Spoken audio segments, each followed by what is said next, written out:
आज मैं आपको एक ऐसी कहानी सुनाने जा रही हूँ जो हर घर में कहीं ना कहीं छुपी होती है। एक परिवार की कहानी जहाँ प्यार और दूरियां दोनों साथ रहती हैं। ये कहानी उन सभी घरों की है जहाँ पुरानी परंपराएं और नए जमाने के सपने आपस में टकराते रहते हैं।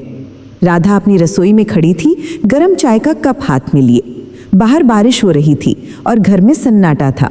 खिड़की के शीशों पर पानी की बूंदें टकरा रही थीं, जैसे उसके दिल में चल रहे तूफान की आवाज हो। उसके बेटे अमित की शादी को अब सिर्फ 2 दिन बाकी थे, लेकिन जो खुशी होनी चाहिए थी वो कहीं गुम थी। घर में वो रौनक नहीं थी जो शादी विवाह के समय होनी चाहिए। पिछले 6 महीनों से अमित और राधा के बीच बातचीत बंद थी। बात यह थी कि अमित ने अपनी पसंद की लड़की से शादी करने का फैसला किया था। प्रिया एक अलग जाति से थी और राधा को ये बात हजम नहीं हुई थी। वो रातों को जागती रहती और सोचती रहती कि कहाँ गलती हुई है उसकी परवरिश में। माँ, आप समझने की कोशिश क्यों नहीं करती? अमित ने उस दिन कहा था। प्रिया एक अच्छी लड़की है, वो मुझसे प्यार करती है और मैं उससे। जाति पाति से ऊपर उठकर सोचिए, राधा ने जवाब दिया था। बेटा, समाज क्या कहेगा? हमारे रीति रिवाज का क्या होगा? 30 साल से इस मोहल्ले में रह रही हूँ, कल को लोग क्या कहेंगे? इस दिन के बाद से घर में एक अजीब सा माहौल था। पिता रमेश बीच में फंसे हुए थे। वो दोनों को समझाने की कोशिश करते रहे, लेकिन दोनों अपनी जिद पर अड़े रहे। घर में खाना खामोशी में खाया जाता था। आज शादी से 2 दिन पहले राधा को एहसास हुआ कि वो कितनी गलत थी। दरवाजे की घंटी बजी। प्रिया खड़ी थी, हाथ में मिठाई का डिब्बा लिए। उसकी आंखों में डर था, लेकिन हिम्मत भी थी।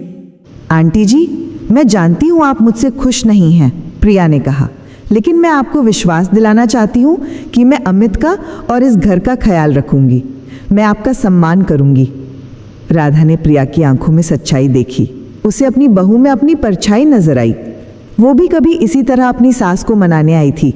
वही डर, वही उम्मीद। बेटा, अंदर आओ, राधा ने कहा। उस दिन दोनों ने घंटों बात की। प्रिया ने राधा को अपने सपने बताए, अपने डर बताए। राधा को समझ आया कि प्रिया में वो सभी गुण हैं जो एक अच्छी बहू में होने चाहिए। शादी के दिन जब अमित और प्रिया फेरे ले रहे थे, राधा की आंखों में खुशी के आंसू थे। उसे समझ आ गया था कि प्यार की कोई जाति नहीं होती। रिश्ते दिल से बनते हैं, कागजों से नहीं। रमेश ने राधा का हाथ दबाया। सही फैसला किया तुमने, उन्होंने कहा। आज उस परिवार में फिर से हंसी गूंज रही है। राधा और प्रिया साथ मिलकर खाना बनाती हैं। अमित खुश है कि उसकी माँ ने उसकी खुशी को समझा। ये कहानी हमें सिखाती है कि कभी कभी हमें अपने पुराने विचारों को छोड़कर नए रिश्तों को अपनाना पड़ता है। परिवार का मतलब सिर्फ खून का रिश्ता नहीं, बल्कि प्यार और समझदारी का रिश्ता है।